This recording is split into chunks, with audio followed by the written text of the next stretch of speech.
Ladies and gentlemen, from the depths of flyover country in the heartland of America, the Kansas City on the other side of the mighty Mo, welcome to Hittin the Bricks with Kathleen, the do-it-yourself genealogy podcast that features your questions and her answers. I am John, your humble hubby host, and we'd like to say welcome and bienvenue to new listeners in Norway and France. And on this episode, we'll be talking to Ann Blackburn from St. Louis via Kentucky and Alabama. So let's start hitting the bricks. And you're in Missouri, aren't you? In St. Louis? St. Louis. I'm not originally from St. Louis. Oh, okay. Where are you originally from? Murray, Kentucky, and then before that, it was Alabama, Mississippi. That's the accent. Yeah. I always ask, how did you guys meet? How did this happen? I have no idea how Ann found me. How did you find Hittin the Bricks? How'd you find us? We hide typically. So, I mean, most of our relatives can't find us. Well, I just saw on the internet and you were asking for people. You said you were going to be scheduling for November and all. And if you were interested and you had a brick wall to apply. And I applied. Well, there you go. See, Kathleen, it's your fault. You go out asking for people to bring their dead people in, and here we go. So, John, Ann yes, is a DAR member already on her mother's side. Oh, okay.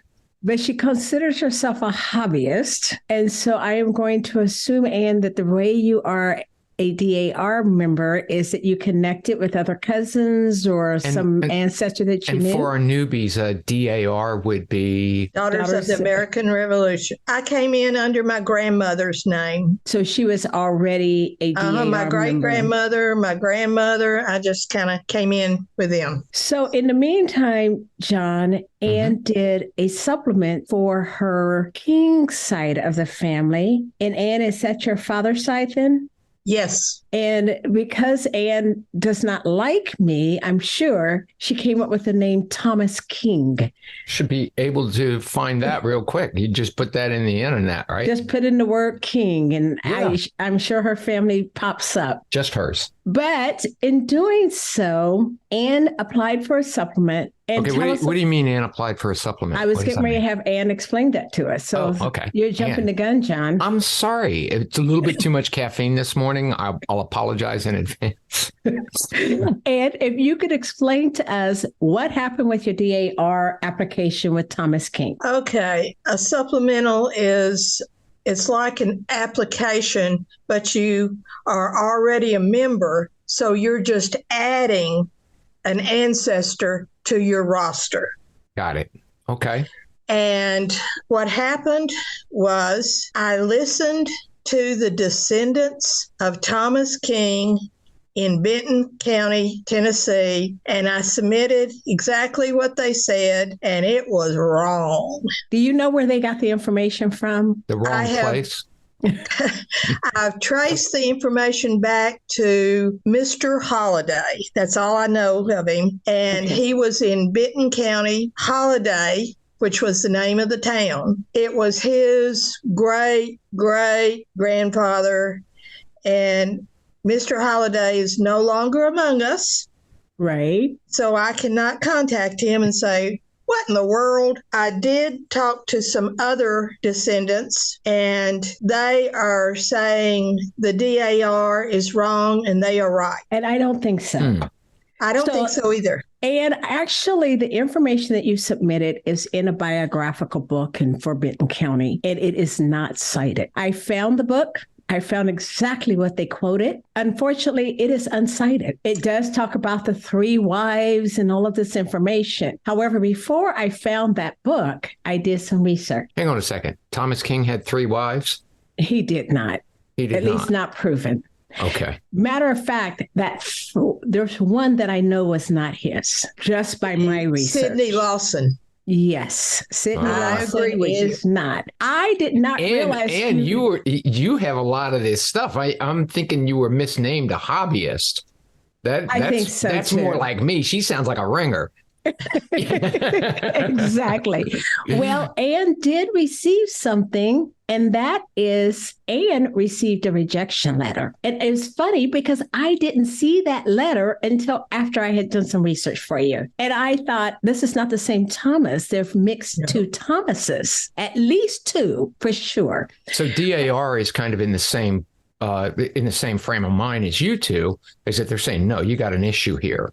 Yes. Correct. So one of the things we do, and DAR has been very good with it for the last, since I've been in genealogy, especially the last 20 years. And I've done a lot of lineage societies. They're trying to correct bad applications. And so I did a lot of verifying in the early 2000s, and I still get applications like Ann's. And I can see what the problems are.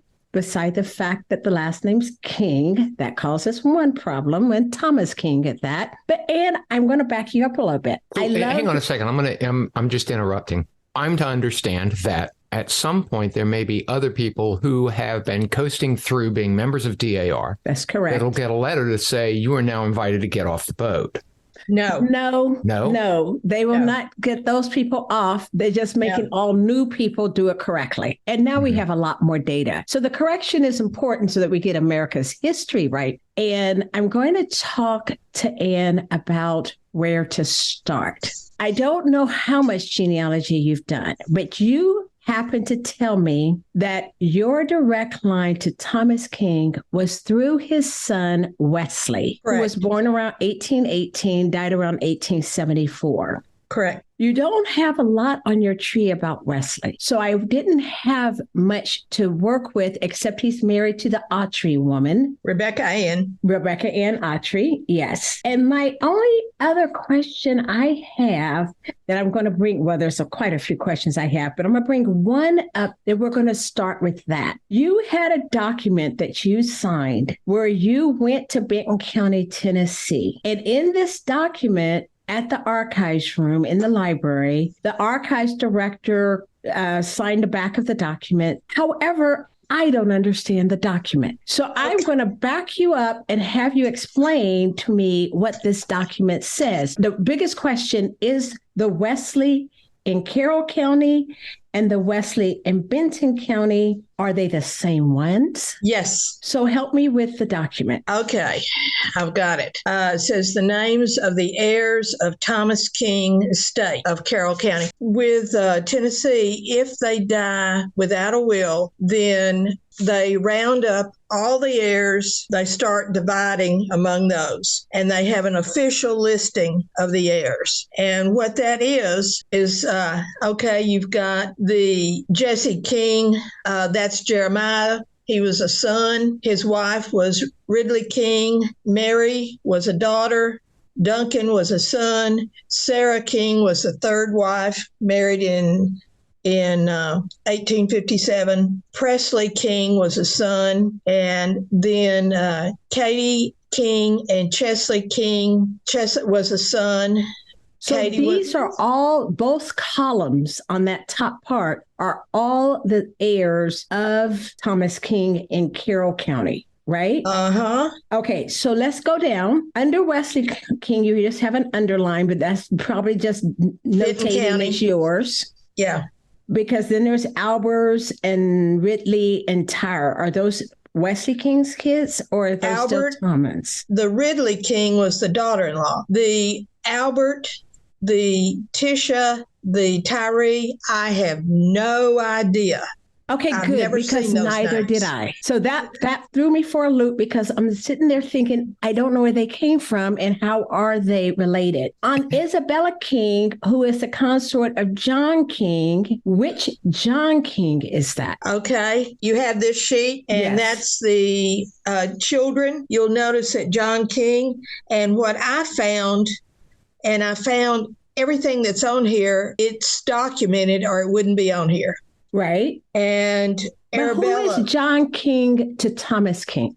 This John King is listed as the son, and John King was the firstborn. He was born 1817 in North Carolina, and I do not have a wife for Thomas. The first wife is vacant. I have an idea, but let me just back you up a little bit more. Okay. On the first half of that document, the original document I'm asking about, there is a John King in Carroll County. Is the John King in the lower half of this paper the same John King or not? I don't know. So I'm going to start you there. The first thing we need to do is figure out how this document works and who these people are. We can't identify the correct Thomas King, which is one of DAR's question, is how do I know which Wesley, because there's a Wesley on both of these, one in Benton, one in Carroll, and there is a John King, both in Benton and Carroll, all of heirs. So my question would be, how are all of these people with two sets of names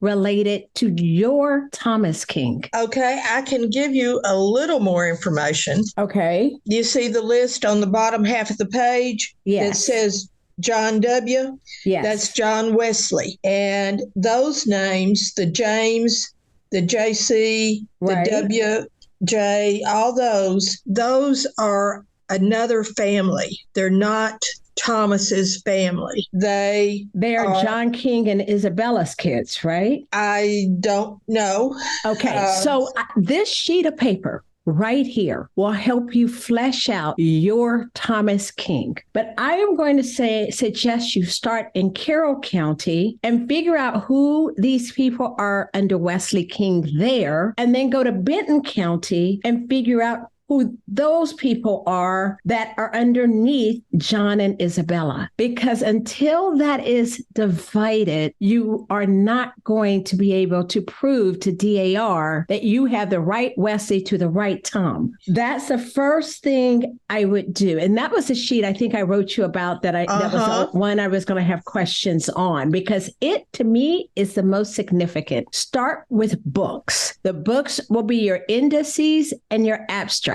They're not always right. You're looking for the books that are cited, or if they're not cited, you need to prove them right or wrong, just like I did the one biography. And I will send you what I have, because I went through about 20 books for you. Oh, thank you. And there's some names that I don't see on here at all. However, is Ransom on any of these? No, Ransom is another family. Okay, good. And there's also a Hirsheim or a Hirschim. Another family. Okay, good. You have discarded these people, which you should. Yes. When you're doing the research, though, in the same area, you need a chart of every one of the kings in Carroll County, because that's where you believe your Wesley is. And then you need to figure out who is the Wesley in Benton you know is yours. The Wesley in Carroll County is mine. Is yours. Okay, right. That's where he owns land. Okay, so that Wesley we know is yours. And then if the Wesley in Carroll County you know is yours, you're starting with Carroll County, not Benton County. You don't want to start in Benton County until you figure out who this John King is, who also has a Wesley. And it could be one of Thomas's kids, except it doesn't quite make sense. So that is one of the reasons. I mean, I can tell you the DAR, until that is decided, they probably will not accept, because you have to prove your Wesley to your Tom. Now, there's a couple other things I do want to mention. You wrote to me that your objective was to find where Thomas was born. Why is that your objective? Because until I can find where Thomas was born, I cannot locate his father. And his father is the one that I need in the proper time frame for the DAR. Let me ask one other question. Where did you find that he might have had the father named John? Was that from the other information that you got? That was the descendants. Go ahead. Of course, the descendants chose, there is a John King. Yes. Who has a son, Thomas, and who was a Dr. John King. Of course, they chose him. Yeah, and he's quite famous, by the way. Yes. He's quite well known. This is common, right? This is a common thing that we want the most exciting person in the community, where yours might not be that exciting, but I'll just take wherever he's from. No, I went to high school with a John King. Would you like me to give him a call? no, thank you, John. No, He's in thank you. Virginia, might be a little bit off, but he might know something. I would suggest you not put your energy there. Have you done a Facebook search? I think I'm just For John King's on Facebook. No. I don't think that would help either. So the only way to help you, to tell you the truth, is for you to start with Wesley. Really? Wesley of Carroll, because we can't skip generations. Your tree for Wesley is very scant. It talks a little bit about the Autries and so, and then I went back to I have 1830. one. I have this that is Wesley's that is multiple. Good. Now you're going to decipher it. And I think I saw in there, did I see something on there about the 1836 and 1838? Good. So one of the first things I did is look at tax records, where census records don't name anyone but the head of household that early in 1830. Tax records will give you at least the grown men by name, whether or not they're in the same house as their father or not. So if there's someone's 18 or 21 in the same house with their dad, they were taxed, and they're taxed by their names. So I would look at tax records for both those counties, but let's look at Carroll, since we know Carroll. In 1830, there were 4 tax records for kings in Carroll County. One is a widowed woman by the name of Abigail. We need to figure out who that widowed woman was, because she was a king and she had married a king. How do we know that's not your Thomas's wife? We don't know who Abigail is yet. And then you have a John and an Anderson. And again, I will send you all my notes. But you also have a Thomas there. And in the Thomas 1830 tax record and census record, let's say the census record rather, 1830 census record, there is also a woman in the house who's old enough to be his mother or his wife's mother, or just an older lady. So we are going to have to flesh out Carroll County really well. In 1836, I see my same Abigail, who is widowed. I see my Thomas, the older lady's no longer there, probably deceased because she was already 10 years ago. And then I see a John also in that group, which he was also in the 1830 census. In Carroll, he's also in the tax analysis. So what you're doing at this point is you're taking your census records, head of household, pay attention to those tick marks that John hates. Love the tick marks. You want to know what I'm talking about? Love Look at the last podcast on census records. Pay attention to that and mark down who's possibly in the house. Like a son, this older lady, which is exactly what I did. And okay. When you go to 1840, tax records between 1836 and up to 1840, you're going to compare those tick marks for the households you've already done in 1830, and you're looking for the tax records for each person. You want to see if you can get the original tax records. And the reason is because, let's say your Thomas is listed, and under them, that time frame in 1840, one of his children, one of his sons becomes of age. That son, if he's living on the property or in Thomas's house, he will be probably enumerated underneath. Not always, but most often, because they enumerate in, they're reporting all of this taxes, which is more important to any community than the census record, which is for the federal. So that is one thing I'm going to suggest. You do a full tax analysis compared to the census analysis for 1830, 1836 taxes, 1840. I also found in Montgomery County, there was another Thomas King. In Tennessee or North Carolina? Welcome to Chewey's Mystery Minute. You know it ain't hooey if you hear it from Chewey. Today's episode is called Moving in Place.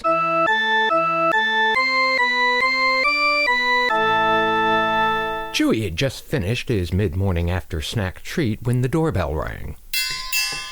Because it is my job, I opened the door. A stranger stood there, graying temples and looking very tired. He said, "I have an appointment with Chewey."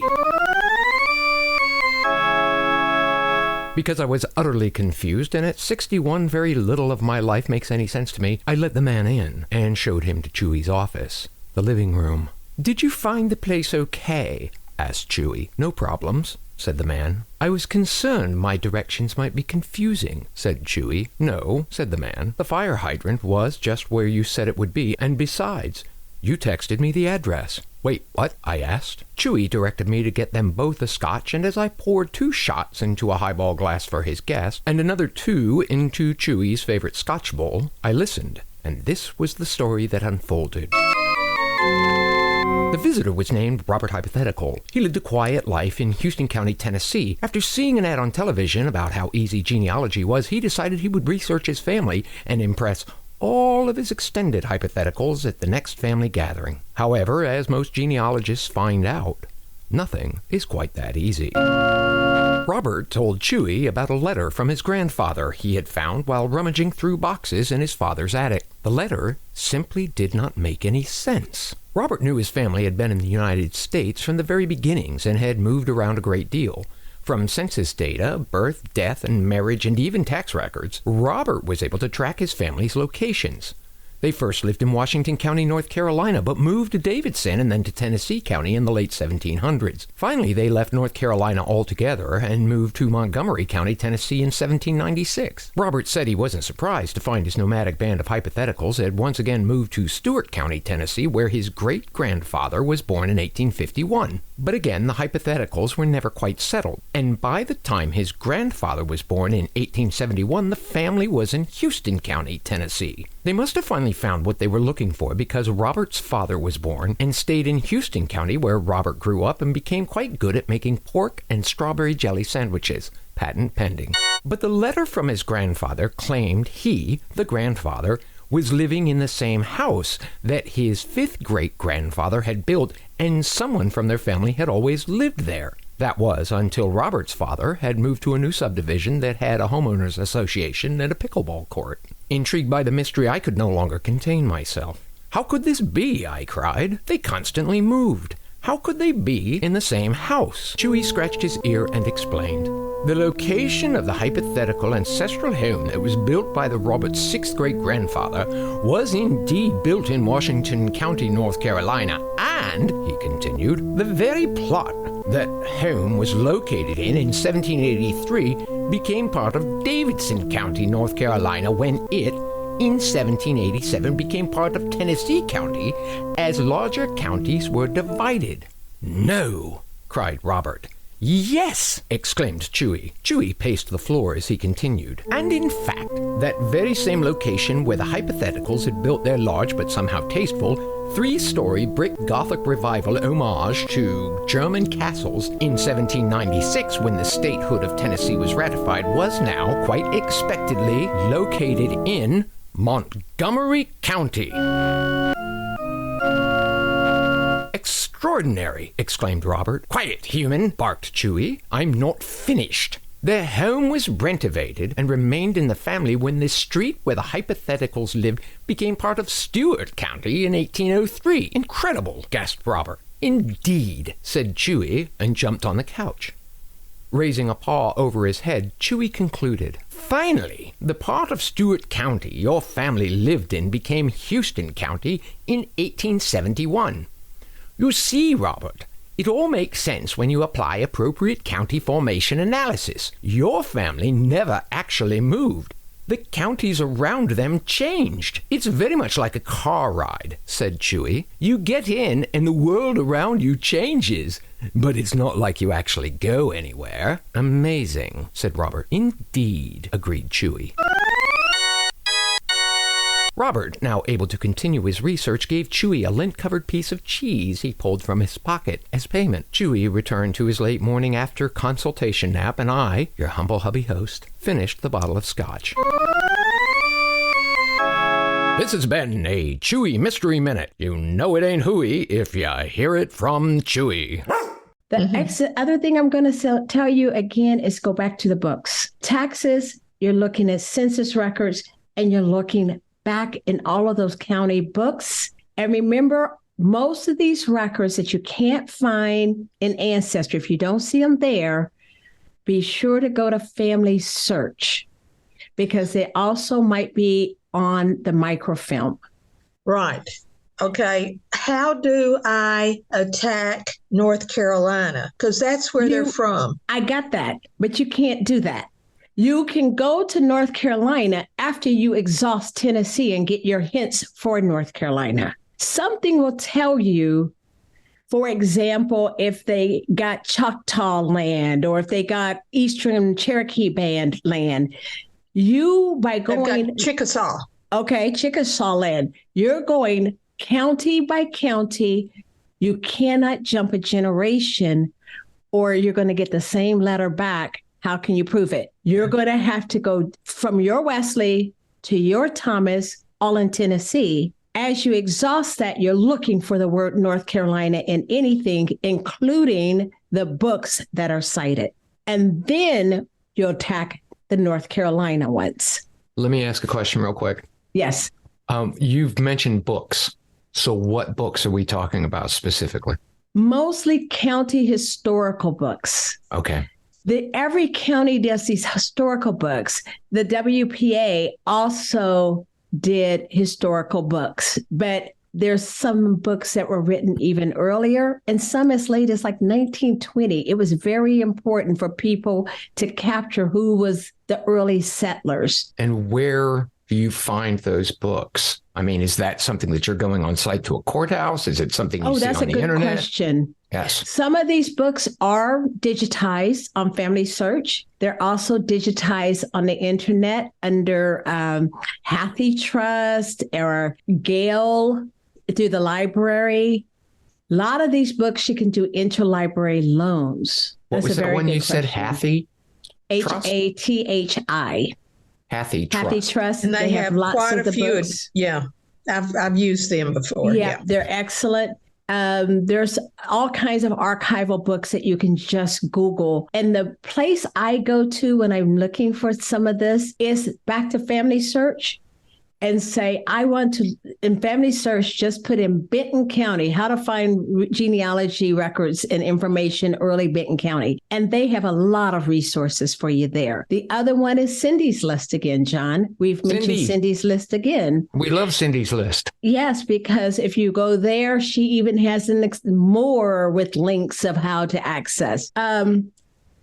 The other thing I do know that you'll have to do where you're going to end up finding them is in wills and probates, because even if it was intestate and it was not a real will, the inventory might tell you the child. This child was the child of, this is the John who's the son of. So that will also assist you. And you need to flesh out your tree. Start with Wesley. The last one is a land trace. So in Carroll County, you have the land, you have the deed. How did they get the land? Did he pay cash? Was it part of the agreement? Did he purchase it or did he get it part as the military? It's occupant land where a range 7, section 2, 111 acres of occupant land. How did he pay for it? I don't know. If he was on the land, at the time of the Chickasaw and Tennessee agreement, then we have to assume that he inherited the land. So in that case, or he could have been an early settler, you want the original land records. Okay. And those are not that difficult to find. And I'm not talking about the ones online. You want the application or the books, which are normally at the National Archives, the local National Archives, the regional National Archives for Tennessee. So, Ann, I think that kind of sums it up for me. And I know I gave you a lot of work, and I can't give you a magic potion, but I am going to tell you to start with Wesley. Take your time, work back. I wanted to circle back really quickly. And you're doing this, you've already done your side of the family, Yes. right? I've done about 19 of them so far. Mm-hmm. So I had another one that I had to do an analysis on. It passed, but this is the one that has never passed. Got it. Right. You're not even in a position yet to do what we call a proof statement, where you can say, although I don't have a direct information, I have ruled out all of these people, so it has to be this person. Inferential. And do you have any more questions? No, I just thank you very much for the ideas, and it gives me something to work on. And I will send you everything, Ann, that I have. Okay. Bye-bye, Ann. Thanks so much. Thanks so much, Ann. Bye-bye, y'all. Well, congratulations, you've made it to the end of another episode. Thanks so much for staying. Thanks to Ann Blackburn for her questions. And thanks to Chewey Chewbacca Brandt, our part-time resurrectionist and full-time Attercop, for his unwavering lack of interest in anything we're doing. The theme song for Hittin the Bricks was written and performed by Tony Fistknuckle and the Electrons. Watch for their next appearance on The Currents of Space. We'd love to hear what you think about the podcast, so stop by our Facebook page at Hittin the Bricks with Kathleen and let us know.